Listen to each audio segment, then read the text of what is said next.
Hello and welcome back to my channel, the channel for the new Pilates teacher and the person who wants to develop a business that is thriving over the Pilates method. My name is Anita Horry. I'm second generation Pilates teacher trainer, master instructor, and also a business coach for those Pilates teachers who want to change the world. In today's video, we are celebrating Joseph Pilates, and I'm here to honor the man, honor the method, and share with you the experience that I've had through first generation teachers who have studied with Joseph himself. Joseph Pilates was a visionary. He was a man who believed in mental and physical control that would change lives. But what was to become of this legacy that he wanted to create?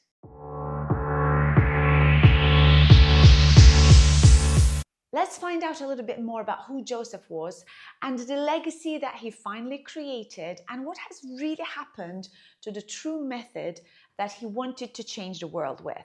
So Joseph Pilates was born in 1883 in a place called Mönchengladbach near Düsseldorf in Germany. So when he was a child, the story is that he had asthma, he had rickets, and he was a very frail child. So the story goes that he was so obsessed with anatomy and movement that he was used as a model for anatomy charts by the age of 14 years old. His method was forged in hardship, from internment camps in World War I to post-war Germany hardships. He developed his system by being inspired by nature, boxing, gymnastics, and self-defense classes. Joseph Pilates never called his method Pilates. He called his method contrology. This was not a fitness fad.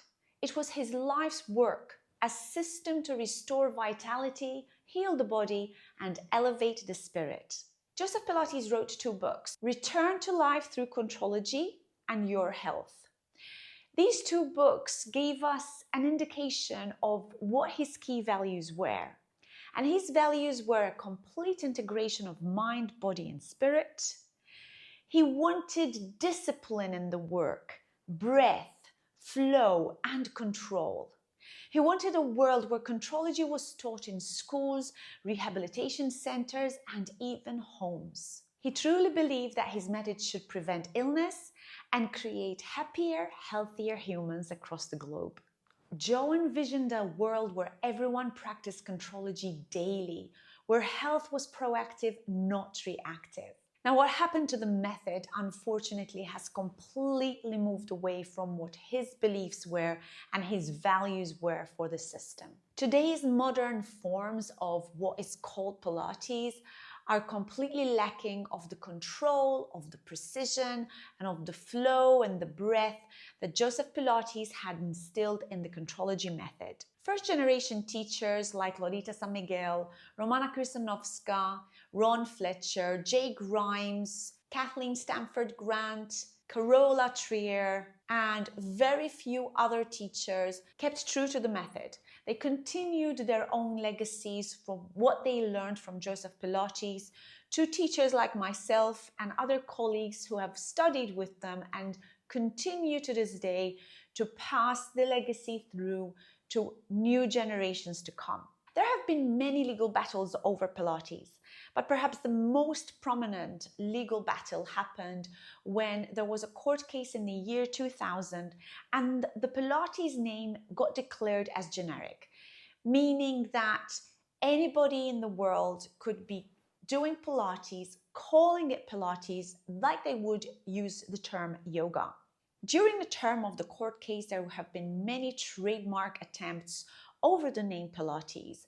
And of course, this court case has evolved to enable teachers who have even studied with Joseph Pilates to be able to continue to teach the method without any fear of any legal outcomes. However, we have to question nowadays what is truly happening to the method and whether now there should be some kind of regulations that control and protect the method that Joseph Pilates has so conscientiously developed to be able to practice anywhere in the world.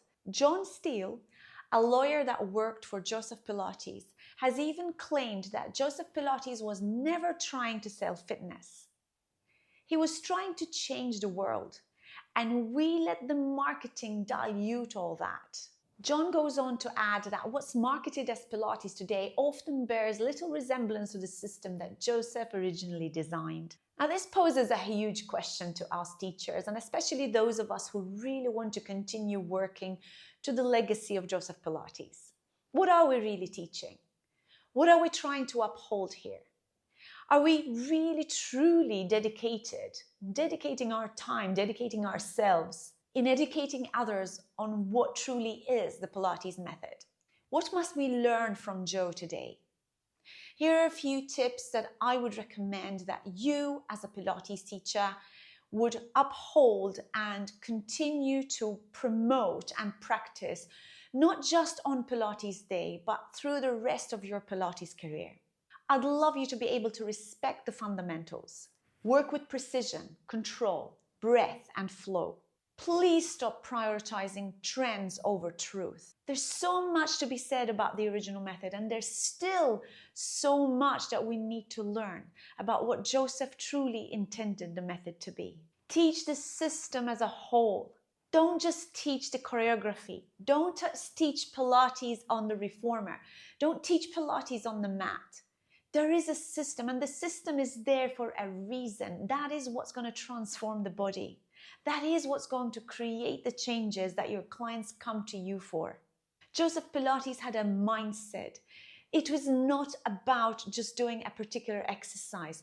There is so much more behind it. Read Joe's books, try and understand exactly what he's trying to achieve, and follow teachers who have got the awareness, who have got the knowledge, who have worked very, very closely to Joe, or even the people who worked with Joe.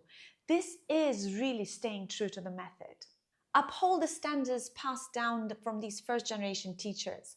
Romana Krysanovska and Jay Grimes and many of the other first-generation teachers have now passed on.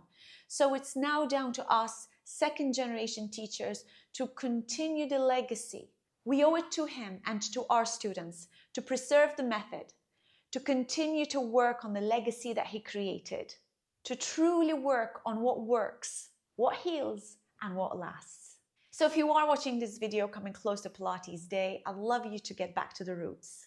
Stick true to the method, and you'll know that just as much as Pilates has healed you, has made you fitter, has made you feel so amazing in your own body, it's going to continue to create the transformations that your clients need.